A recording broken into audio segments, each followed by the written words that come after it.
Hi everyone. Thank you for joining us today. We are very glad to see everyone today. And I'm Grace from Design Singapore Council, and together with my colleague Jeff Chia and friends from World Design Organization, we'd like to welcome you.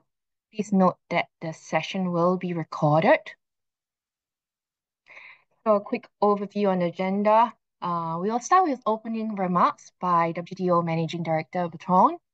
Then we'll go into the sharing by Design Singapore Council, and our sharing today will have two parts. Jeff will start with the introduction to Singapore and the role of Design Singapore. He will cover the key 2024 highlights as well. In the second part, we will cover two case studies that will give you a flavor of Singapore design in the area of sustainability and care. And we welcome all questions, so please submit your question using the Q&A feature, and we'll try our best to answer them. We hope that you have an insightful session the end of this 1.5 hour. So without further ado, I'd like to invite Bertrand to open this session proper and share briefly about WDO. Bertrand, over to you. Thank you, Grace. Greetings, everyone. It's such a pleasure to be with you today. My name is Bertrand de Rome, Managing Director of World Design Organization. First, I'd like to introduce a little bit about our organization. The World Design Organization, founded almost 70 years ago as the International Council of Societies of Industrial Design by members like Design Singapore Council. So I want to thank you for organizing this event today. It is the perfect example of why the WDO community and how it's based. Having our members connect together, get together to learn from their practice, their design culture, their initiatives. This is what got together our members at the foundation in 1957, and this is what drives us still today. The membership has expanded from design councils and professional association. We now have a great number of design schools joining the organizations, corporate members, as well as cities as the new membership pillar at WDO, because it is such an important field of action for the design profession.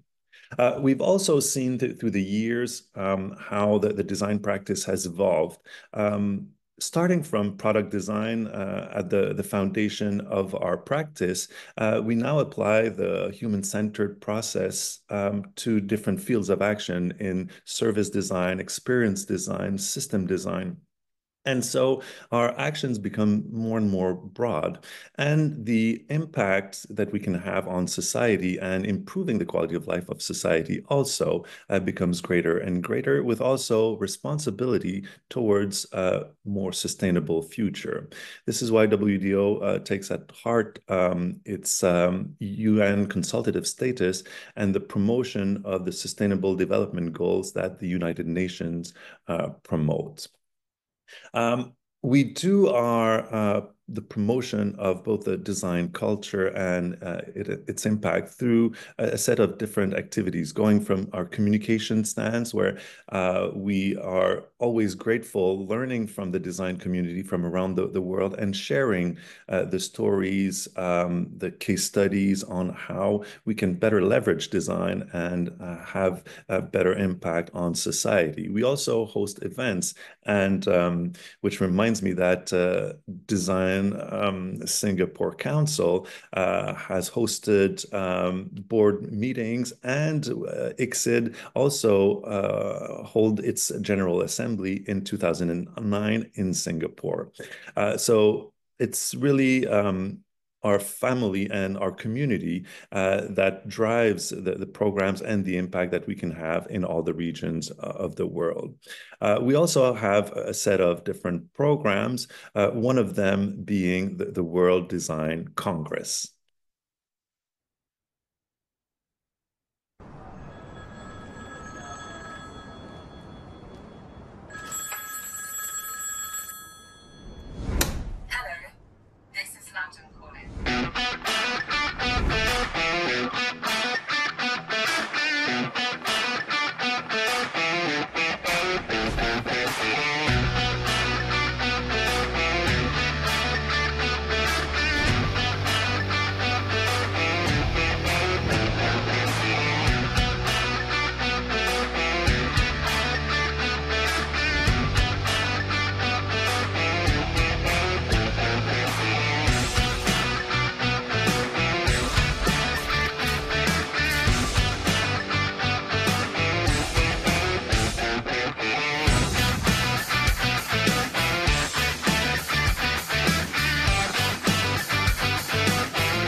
So please consider all yourselves invited to the World Design Congress in London, September 9 to 11, 2025. Design for the Planet is our theme this year. We'll be launching early in 2025 a call for papers for the Research and Education Forum. We'll have an international design conference. And for all of you who are members of WDO, we'll have on day 3 our General Assembly, an opportunity for us to report on activities and impact of the organization, discuss the future and the vision for where we want to head in the future, and the election of our board as well. Also, coming up soon in December, we'll be launching the call for the hosting of the 2027 World Design Congress. So all of you interested hosts, keep an eye on our communications coming up. If you're not already a member, please feel free to go on the WDO's website and register. We're always happy to see our community grow and improve.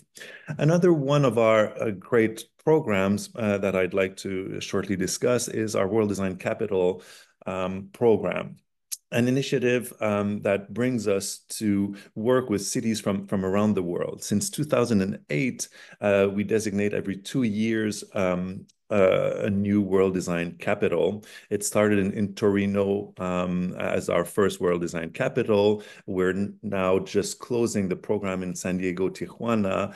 We've had last week our design policy conference, as well as our network of cities meeting, and the convocation ceremony for the passage of the baton to Frankfurt Rhein-Main, our 2026 capital. We are currently open for bids for the 2028 designation until the end of February. So any city interested in getting the world spotlight on their city, their design culture, their initiative, but also leveraging the program to get the support of all your stakeholders, whether they're policymakers, the different design fields that come together to make an impactful program. This is a great initiative to leverage the potential that your city and region might have for the future. So once again, I'd like to send a great thanks to Design Singapore Council, Grace Saw, Jeff Chia, Gerald, and regards to Don Lim. Thank you for hosting an initiative and on a topic that is so important to many regions around the world. The context you are in is a perfect example from which we can learn. So we very much look forward to hearing about your experience. Thank you so much.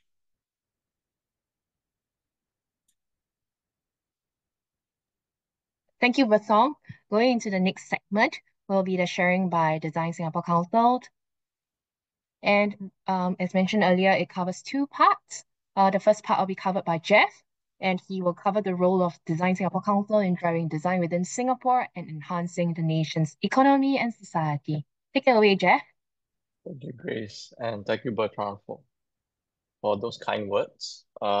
Today, as I was thinking, as I was preparing for this session, I thought, what's the story we want to tell? And what's this message that we wanted to share to the audience about Singapore? And one of the things that came to my mind that happened to be in this quote was that the Singapore we see today, there's really nothing natural about it. We're a country with very little resources. And if you look into our history, there were a lot of changes that had to take place to get to where we are today. So truly, as our Prime Minister said in a quote, Singapore is a nation by design. So as we go through today's presentation, I thought first I'll set up some context for those that do not know Singapore too well. Second, I'll share a little bit more about how we continue to design Singapore. And lastly, share a little bit more about the highlights of what we have done in 2024 to let everyone know how potentially you could visit Singapore or participate in some of our events or see what we do. So next slide, please. So to set the context for everyone, Singapore is a paradoxical nation simply because there was a very good chance that we would not have been a country.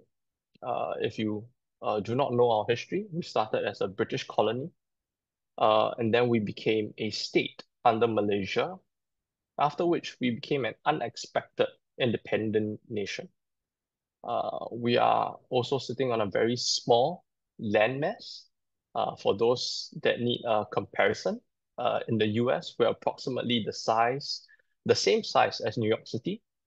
For those in Europe, we're approximately half the size of London. For those in Asia, we're approximately 10% of the size of Shanghai. So as you can see, just from some of our natural resources, we're quite limited. Beyond that as well, sorry, I forgot to mention, some of the things that we're lacking as well is even things like fresh water sources. So as you can see, we're a very small location, and it has taken a lot of effort and intentionality to overcome the lack of natural resources and slowly build and design our country to what we have today, right? So next slide, please. Now, at Design Singapore, we are the national agency of design, and our job is to continue to help to design Singapore literally. Our vision is for Singapore to be a innovation-driven economy and a livable city by design. So the role that we see design playing in our country is really twofold. Could I have the next slide, please? It's really seeing how we can design for impact. And the two areas that we see impact in is really economic and social. We want to continue to drive and develop our economy, and we believe that design has the role to play in creating new products, new solutions, and disrupting and capturing new markets. At the same time, we see design's role in its ability to solve complex social problems that not only Singapore face, but other countries in the world face as well. So with that, what is the role that Design Singapore plays to help foster and grow our ecosystem? Okay, next slide. Our role is to help to continue to grow Singapore's design ecosystem, and we look at it from three pillars. Firstly, one of the few natural resources we have, which is talent, human capital. Our job is to continue to focus on developing human capital in Singapore. We do so in a few different means and ways, and particularly for design, we look at one, how we can continue to fund education. So from Design Singapore, we do offer scholarships. At the same time, we also want to provide job opportunities for individuals who want to continue to find growth in their careers. So we do support mid-career opportunities for people to enter the design workforce. At the same time, we see design as a skill set that can be applied to everyone on an everyday basis. So we do have different methods and means of which we try to help the masses or the non-design professionals apply and use design thinking in their everyday lives. One of the ways is through our operating arm of our design practice, the School of Acts, where we have and run adult education programs to help non-designers learn about practical design skills for their everyday use. At the same time, we run programs with our schools, helping engage the youth at an early age to expose them on what design thinking is and design practices. Now, on industry development, our job is really to focus on how we can help the companies not only create new products by going through design research and understanding the problems they need to fix, but also finding opportunities to spotlight and highlight good work that's being done through our President's Design Awards, and also at the same time help to grow and export goods and services that are being created from Singapore. And lastly, our international strategy is a simple one, just like what we have today. We're a proud member of various organizations, for example, like WDO. We're also a proud member of the UNESCO Creative Cities Network.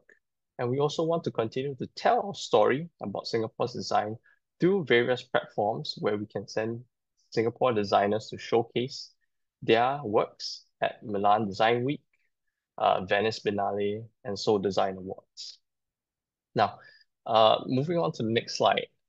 These are some of the roles we play on an everyday basis, but these are our focus areas, areas that we think that we can derive the most impact for, and not only impact the current society, but impact the future as well.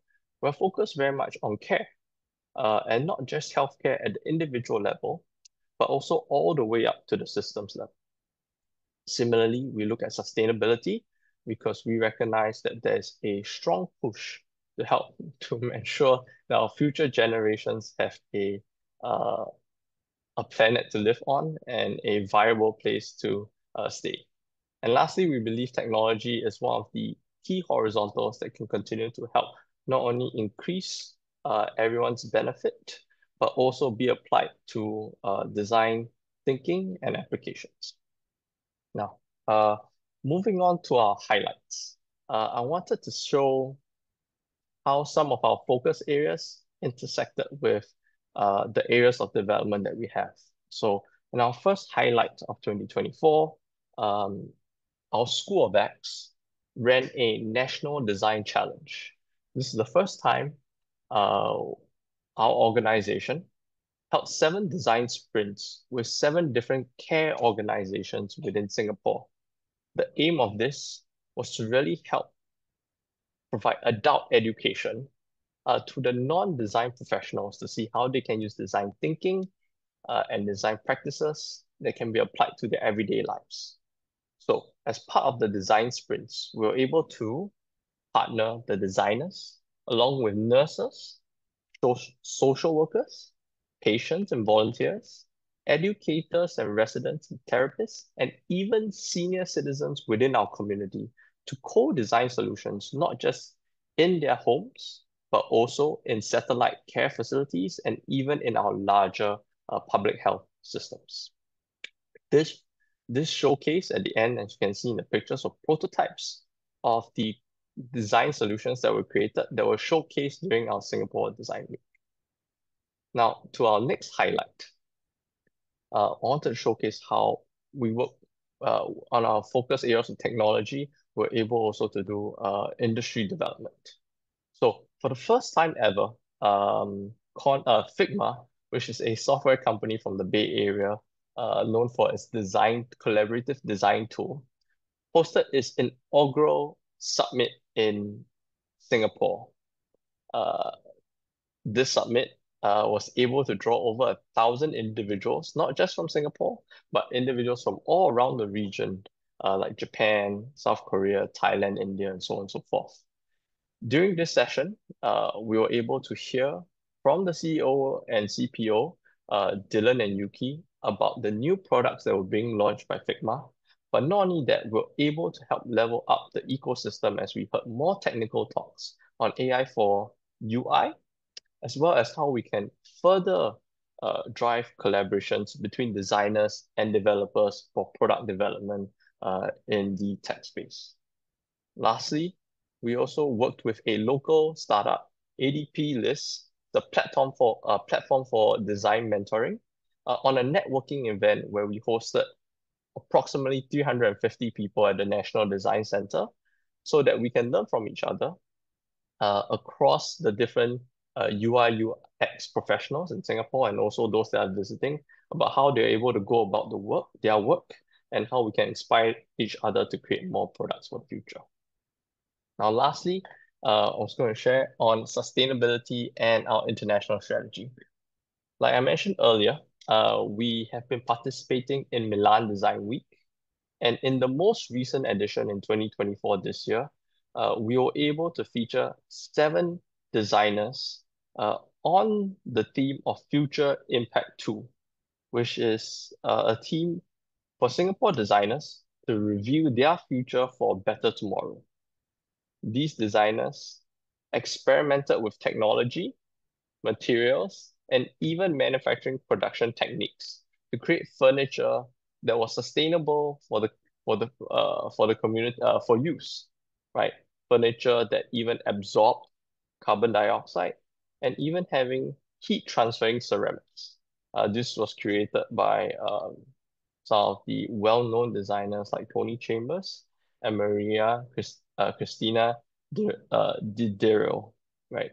So this was part of our efforts to showcase how Singapore designers can implement their vision of the future and sustainability into furniture, and this was showcased internationally.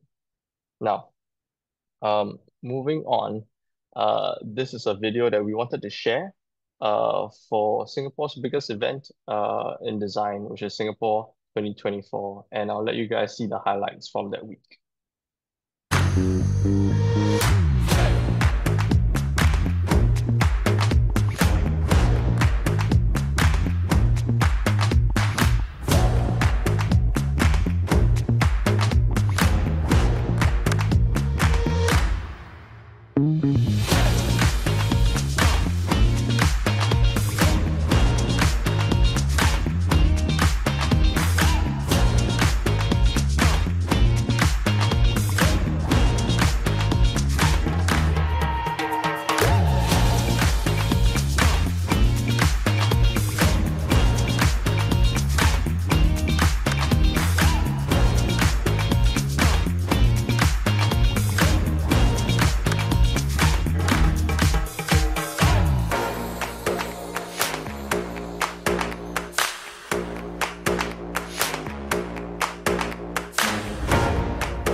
So thank you for that. So to sum it up before we move to the next segment, Singapore is a nation by design, and it has taken a long time for us to get to where we are. As you can see, with all the intentional efforts, we're really looking to design for impact. Through those efforts, we can see one, we are one of the more sustainable cities and countries around the world. Next, we are also one of the countries that are well known for innovation works. Not only that, we've also been recognized as one of the countries with some of the most creative teenagers in the world. And lastly, we're also a country that has put a lot of effort to help improve our healthcare, wellness, and everyday lives, creating us to be one of the one of the newest blue zones in the world. Now, this has been a journey that has not been easy, but we continue to see how we can design the future and design the future with impact. With that, I want to show a short video before we go on to the next segment, where my colleague Grace will share 2 case studies on how we continue to design for impact. Grace, you can share the video and can move on to the next segment. They said we have nothing. No land. No hope. Every time we look back on this moment when we signed this agreement which severed Singapore from Malaysia, it will be a moment of anguish. They said we couldn't survive. They said we have no labor, no skill, no infrastructure. Create the world's best airline? They said no way. Change the face of transport across Asia? They said don't even try. Turn the city into a nighttime racetrack? Engineer a plaster that heals artery walls? Is it possible? A $1 billion brand for gamers? lead the world in martial arts? They said it was impossible.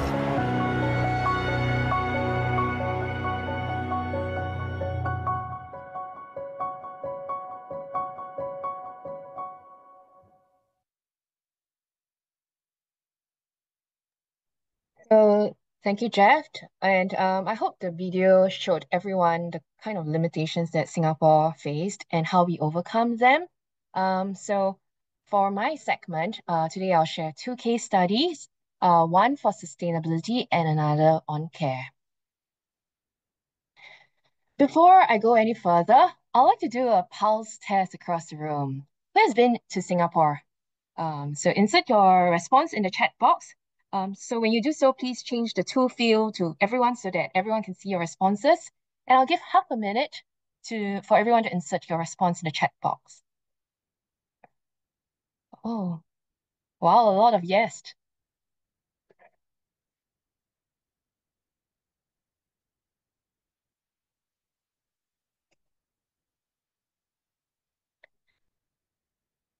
So I see a lot of yes, and one not yet. And for those that have not been to Singapore, just a quick download. We are geographically located in the equator. We receive a lot of sunlight, and being land and resource scarce means that we have very limited natural built water catchment areas and tree covers. In addition, as a developed nation, we face significant urban heat island effect, and our average temperature hovers between 32 to 36 degrees Celsius or 89 to 96 Fahrenheit. We also have high rainfall. We have about 171 days of rainy days, and many of them feels like Avengers Thor is in town. But despite the challenges, we kept our founding fathers Lee Kuan Yew's ambitions for Singapore to be the cleanest and greenest city, a garden city, as he would say.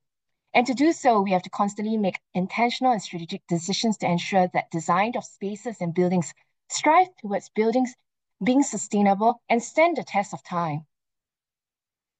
So Jewel Changi Airport is a perfect example of how Singapore integrates greenery into the urban context. Beyond providing the best visitor experience, the building is also designed to be highly sustainable. And the innovative design cemented its position as an international travel hub. It has also become an independent draw for locals like myself who don't travel but go there just for the enjoyment. To give you a peek into the interior for those who have not been to Singapore or have not been to Jewel. So Jewel houses the world's largest indoor waterfall and rain vortex. And tucked within the field of green that you see here, visitors can find 300 over F&B, retails, transportation and leisure activities like bouncing on suspended nets straddled on the ceiling of Jewel. So Jewel combines two environments, an intense marketplace and a paradise garden. And it serves as the heartbeat and the connector between our four existing airport terminals. And recently, Jewel was also the first airport to win the biodiversity label from the World Business Council for sustainable development. This is the floor plan of Jewel. It has the geometry of a torus, rounded, and has glass ceilings, making the building shimmer night and day like a jewel. And at the heart of the glass roof is an oculus that showers water through the primary multi-sensory garden. And as mentioned earlier, Singapore has much rainfall, so much of the water used in Jewel is actually harvested rainfall. And Singapore being a tropical country, we rely a lot on indoor air conditioning to keep the buildings cooled. And the vortex not only lowers the temperature of the building, it significantly reduces the energy needed to cool Jewel itself, despite it being a significant sized building. And as mentioned earlier, Jewel also houses 4 levels of greenery. There is a forest valley, there is a park, there is a 4-story tall rainforest, there's one maze, and the collective greenery provides shelter from the sunshine and promotes further cooling. In addition, the greenery also functions as a giant green lung for the building, promoting natural ventilation and filtering pollutants. And to further cool the building, we use an interesting frit patterns that takes into account the sunlight movement to reduce heat. The shape naturally reflects sunlight. Hence, despite the building being encased using a glass wall, instead of heating up like a greenhouse is actually very cooling within. And in addition, the use of solar panels generates up to 2% of the complex energy needs. And together with efficient LED lighting and reduced air conditioning needs, the building has saved up to 20% of energy compared to conventional buildings. So as you can see, Jewel is beyond a touch point. Jewel echoes Singapore's reputation as the city in the garden. It's where the world meets Singapore and where Singapore meets the world. And in addition to Jewel, sustainability can be seen in many of our buildings across the island, from public housings to hospitals to museums. Greenery is seamlessly integrated into the function of the building. As such, we are very proud to be recognized as the greenest garden city in Asia. And moving on to the second case study, being an aging society, yet ageless one. And when we say ageless society, we are referring to products, services, environment, and policies that support the needs of all individuals and bring about a thriving population, both young and old. So for Jewel, it provided a glimpse of the shiny and high-tech side of Singapore. With this case study, allow me to give you a nickel tour of Singapore's heartlands, the day-to-day lives of Singaporeans.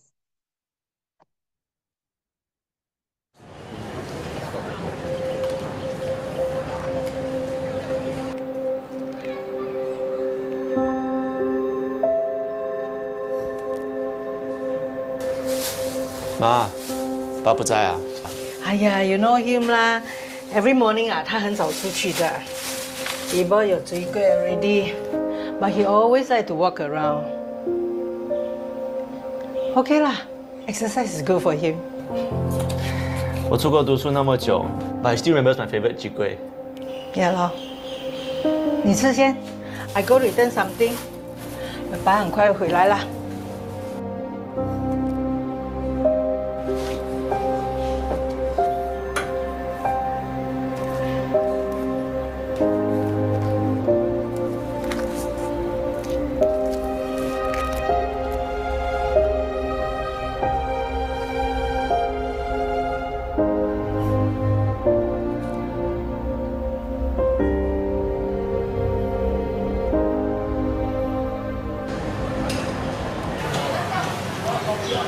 Morning Helen， Auntie， 當然我阿老來，你怎樣做啊？水果四地，香蕉淡薄，菜包多多啊，Auntie會記啦，放心，感謝你哈，我先行，拜拜過來啦。Boss, thank you so much. Return to you one. Okay. Here. No need. Thank you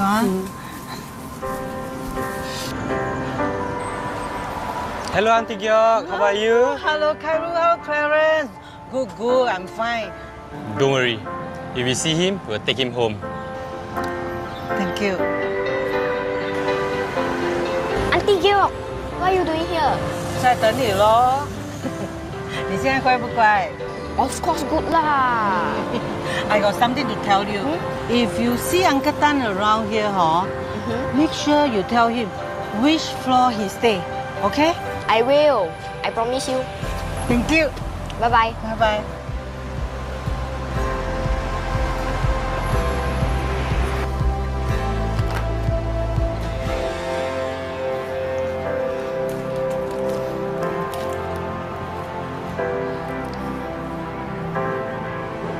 Rất 高兴你回来了。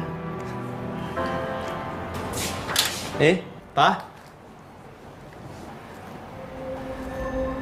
Kairu, thank you so much. I say trouble you again. Auntie, no problem. Mr. Tan was just wandering downstairs, so we thought we'd bring him out. Thank you. 他是谁？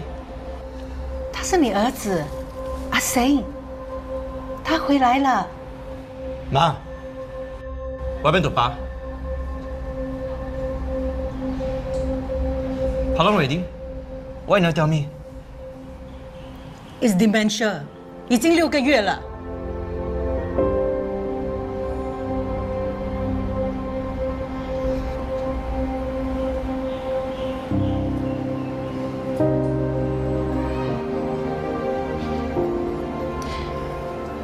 幸好到处有朋友照顾他。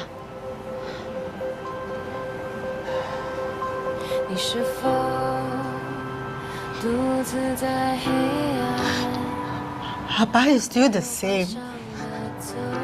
Just that he's living in a world of his own. We have to reach out to him. 不停地回头，街头是去街灯的线索，每一扇门都是一道迷宫。那个名字属于。Andy Helen， 你好。等下8来盒一样的 order，OK？ 4个追桂，菜谱多多，辣椒少少，对吗？谢谢。一秒钟，竟变成照片里陌生的面孔。请你跟着我，点亮夜空的灯火，让星光指引我们回到分岔的路口。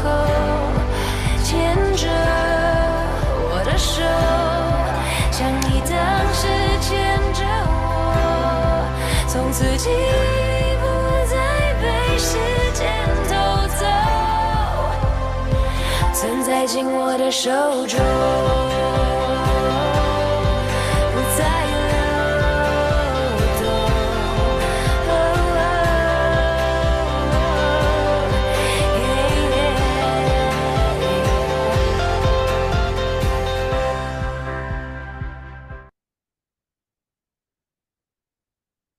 So the video showed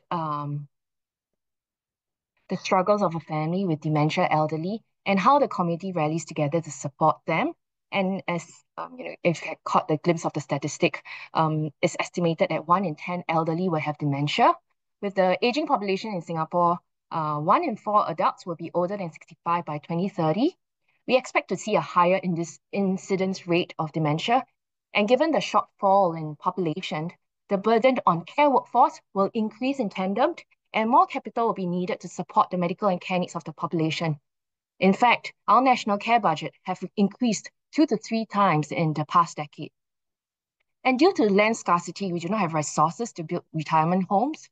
We also see great need to alleviate the cost and burden of acute care.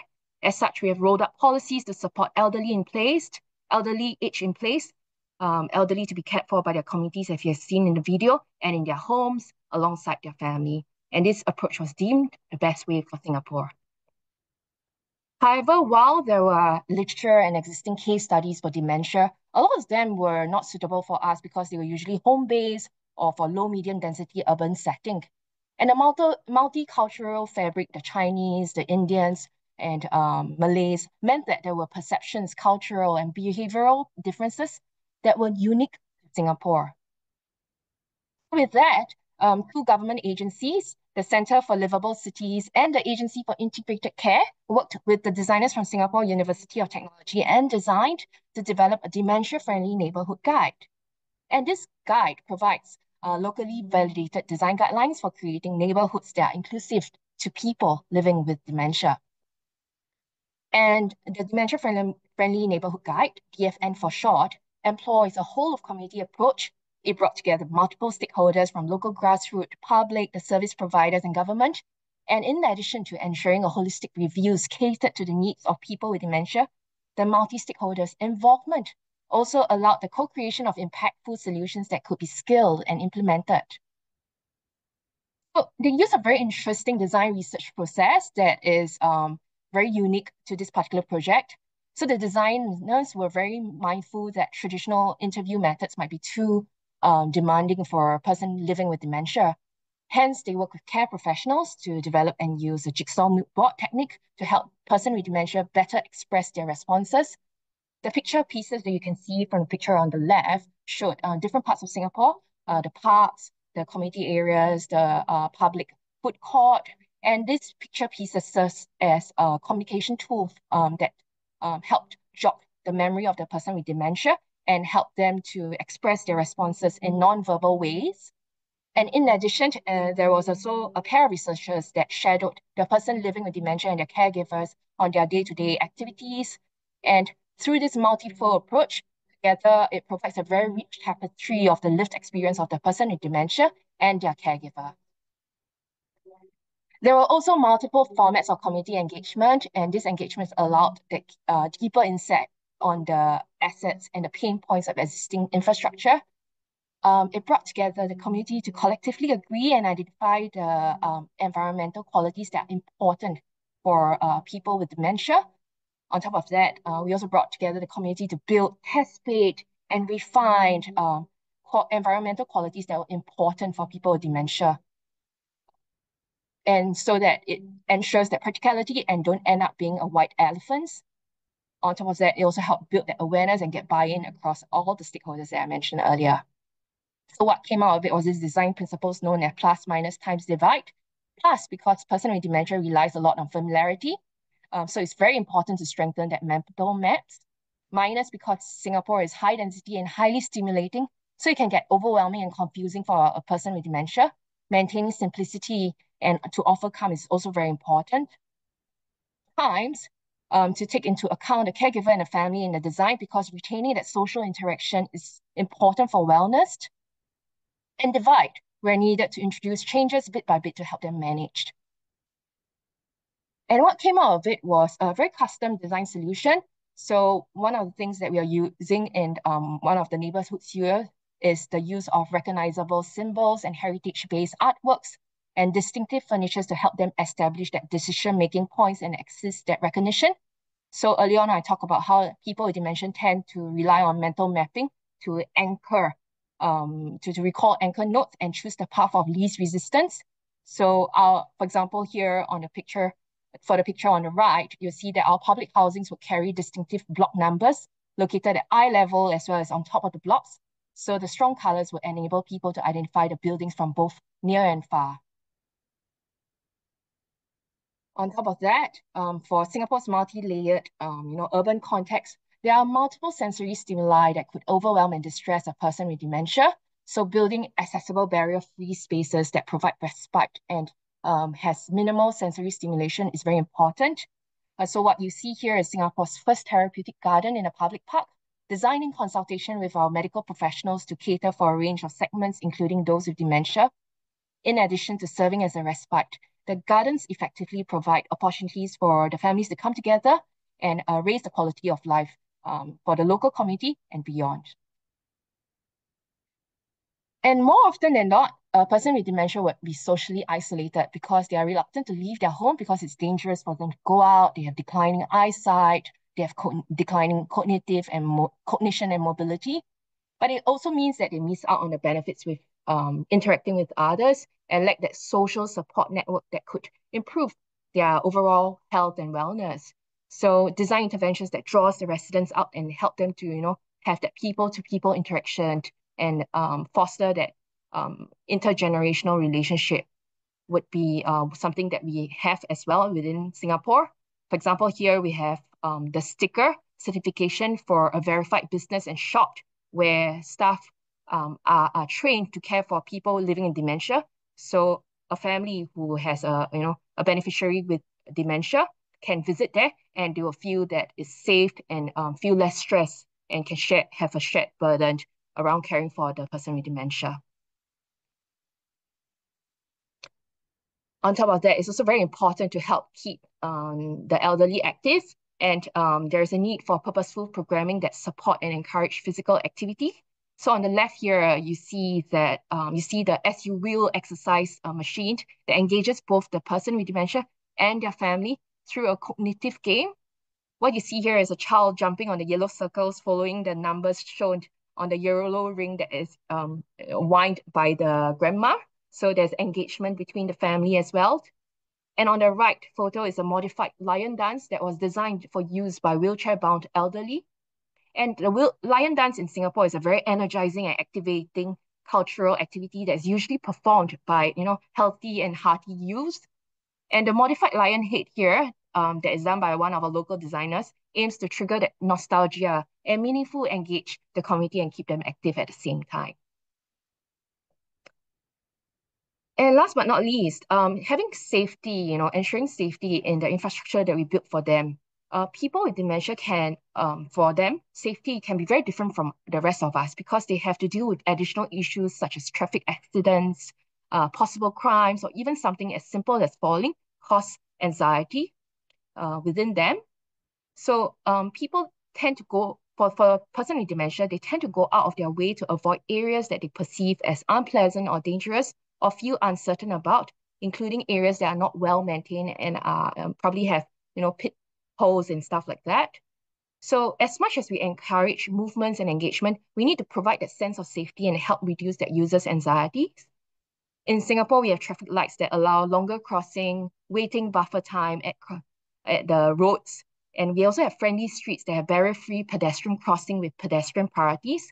We also have spaces that allow a person living with dementia to see and be seen and have that clear sight lines and open layouts which promote visibility. In this case, in the picture on the left bottom, you see barricades are used in one of our neighborhood to protect the elderly and the people with dementia by discouraging cycling on our streets. Across Singapore, 80% of our population lives in the neighborhoods in our public housings, very much like the one that you see in the video. And with more and more people projected to be having dementia, in the years ahead, Singapore will really need to prepare for this future. And here we have the map of Singapore. Neighborhoods that are darker shade of pink have a higher percentage of senior residents. And we plan to launch more of such dementia-friendly neighborhood, not just within one neighborhood, but to be able to scale across the whole island. In case you want to learn more about dementia-friendly neighborhood, there are guides available online. We'll be happy to send the links over. And within, you can see the whole design research process as well as learn more about the guidelines and how it's being applied in Singapore. Hence, coming back to Jeff's point on Singapore being blue zone, our design impact in this case go beyond, adding years to lives, but it's also lives to years. Design in this case is not just to care for the individuals, but also to empower and to enhance the quality of life of not just the person with dementia, but also the families as well. And with that, we shall move on to the next segment, the Q&A segment. And I'm putting Dorothy and Jeff, Dorothy from WDO, and back into the spotlight. Dorothy will moderate the session and take questions from the Q&A box. For those who like to ask a question, you can pop them into the Q&A chat box. And over to you, Jeff and Dorothy. Thanks, Grace. Thank you very much, Grace. So we have a few questions that are coming through. I will start with what are some of the biggest challenges the Singapore and Design Singapore faces in promoting design innovation across the nation? Thanks for that question, Dorothy.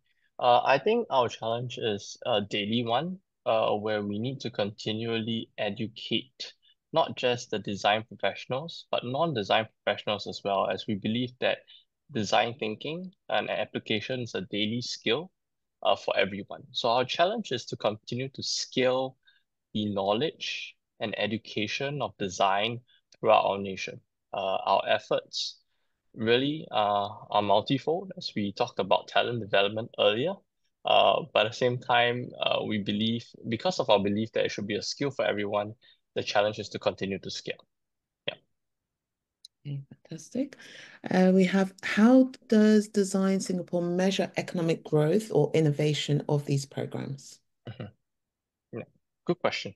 So as a government agency, we continue to monitor various indicators to help us showcase whether we're making improvements in those segments. So for example, when it comes to the design sector, because a lot of it's human capital, we take a look at the increasing salary levels across the segment. At the same time, we also track trade data to see how much it is impacting the economy and its growth across the years. So we use economic indicators to see how much progress we are making through the design sector. Thank you. Does Design Singapore Council work with the government to promote these programs, and what does that relationship look like? Yes. As you can see, design is something that's quite horizontal. It's something that can touch and impact many different areas. So we work with our counterparts across the various government agencies. As you can see from the examples that Grace had shared, it's not something that Design Singapore can do by itself, but it's really an effort across the community. So for example, with dementia-friendly neighborhoods, it's also working with our agencies in the healthcare sector.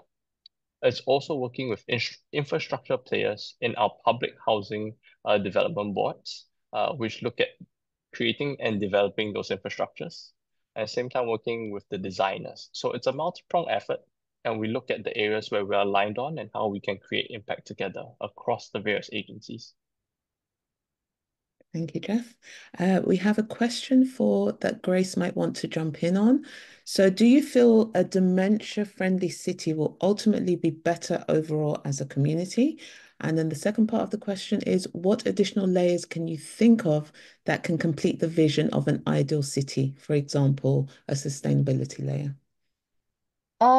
So for the first question, better overall, definitely. When we design for dementia, a person with dementia, we find that the services and the kind of spaces not just serve their needs, but also serve the needs of other demographic. For example, a person with special needs, who may not, uh, who may find it very stressful and very stimulating environment. So those white zones that we design for a person with dementia would definitely be suitable for them as well.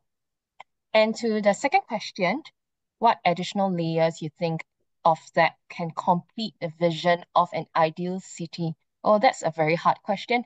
But yes, he mentioned about sustainability layer, definitely. So for Singapore, we tend to have a more multifunctional purpose with everything that we do, ensuring that, all our designs are also carbon neutral is something that meets is something that is really contributing to our carbon neutral goals as a nation as well. I'm going to hand it over to Jeff if he would like to add on to it. Yeah, thanks, Grace. Thanks for those answers. I think for us, ultimately, we're looking at our demographic and our environment, and how can we continue to solve the problems that we have as we move on into the future. Like Grace highlighted in her sharing, we are a aging population, and we're also a multicultural society in a very high urban, dense environment. So our aim is to continue to try to solve these social complex problems and design for impact so that our citizens can continue to live a livable life and enjoyable life in Singapore.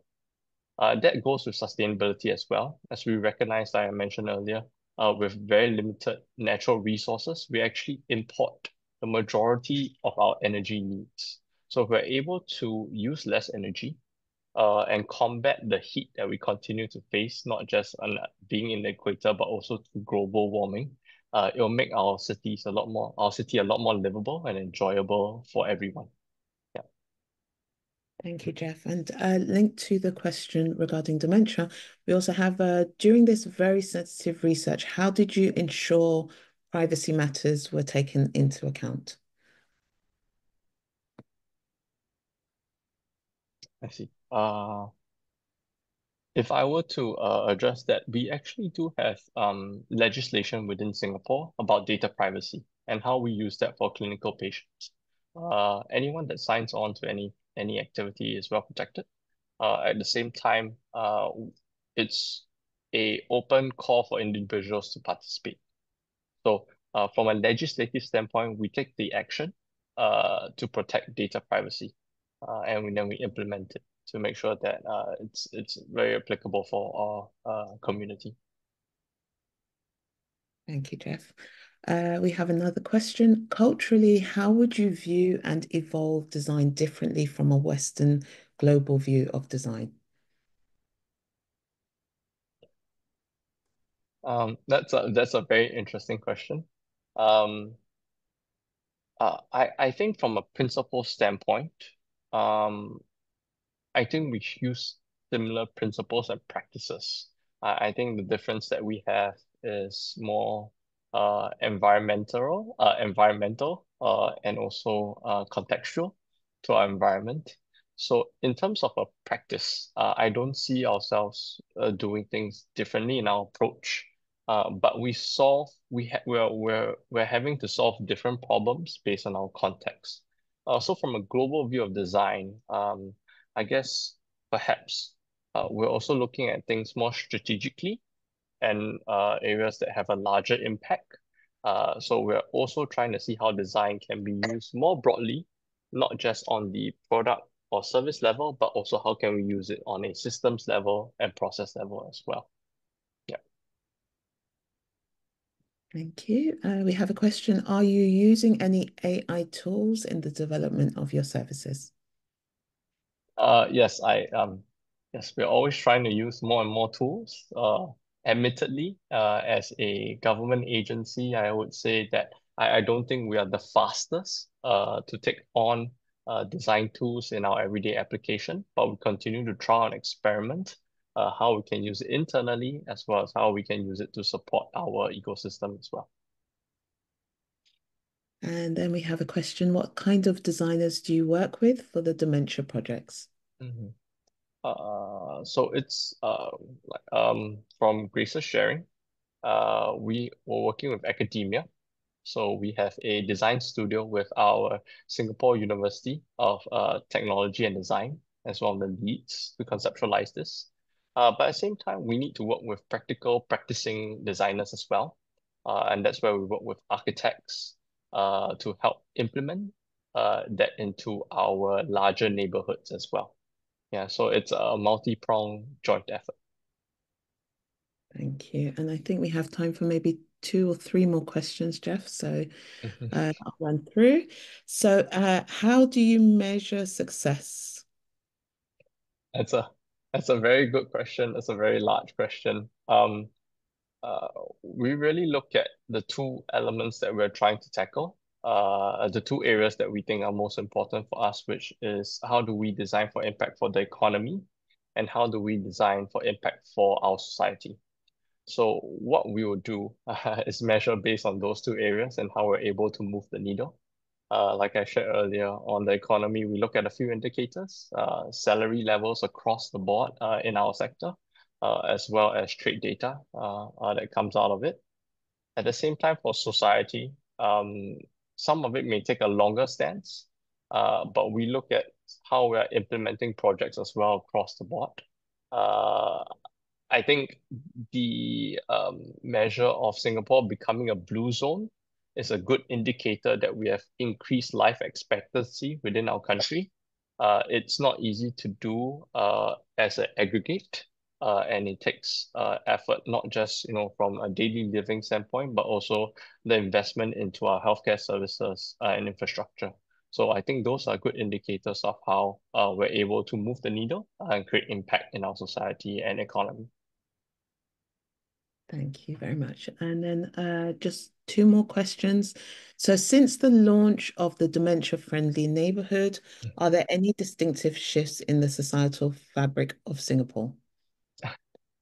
I would say that we are seeing shifts, but it will take time for us to see a bigger impact as the population ages. At this current time, we see more and more social cohesion, as you can see from the video, in our multicultural society. At the same time, we see more efforts that we're investing into, for example, more satellite care centers that can help individuals stay in their homes longer and not having to move into the larger healthcare system where they have to stay at. So yes, we do see some early indicators, but we think that it will take a while before we see the longer term impact. Okay. We had another question that just quickly came in. Were there any surprising findings from these design projects? Good question. I think there are always interesting things as we go about this journey. One of the things we advocate quite strongly at Design Singapore for is to do design research. So that's really unpacking the box to see what are some of the potential solutions to all the kind of problem statements we face. Would I say that anything specific? I think one of the things that's surprising in general is how we can continue to innovate to include more people who are on the fringes of society who face different challenges. As you can see from one of the examples that Grace shared on including the elderly in a lion dance troupe. Typically in Singapore or in most regions around the world, it's a very strenuous and onerous activity with two individuals or more trying to mimic the body and shape of a lion. And in some instances, they are jumping across poles.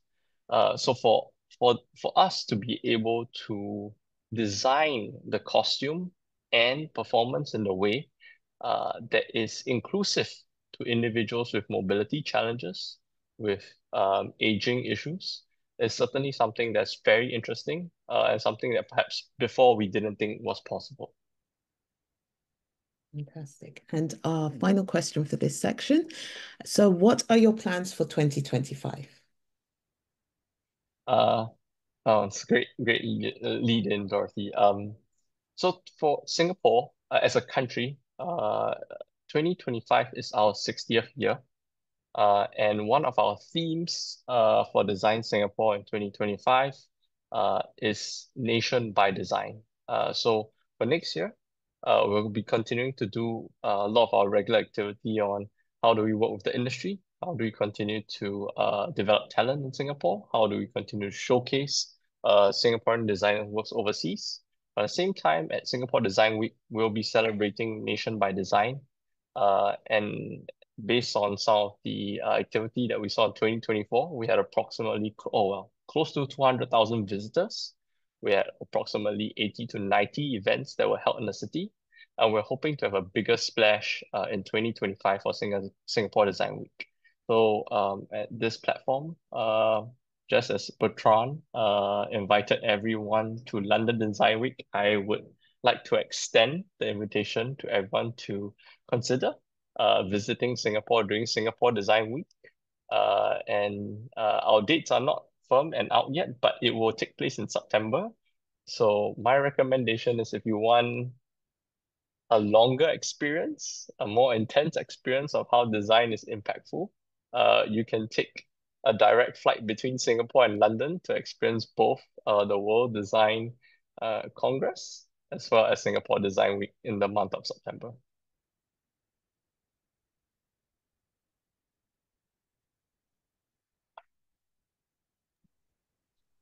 So yes, thank you, Jeff. We have now come to the end of the Q&A.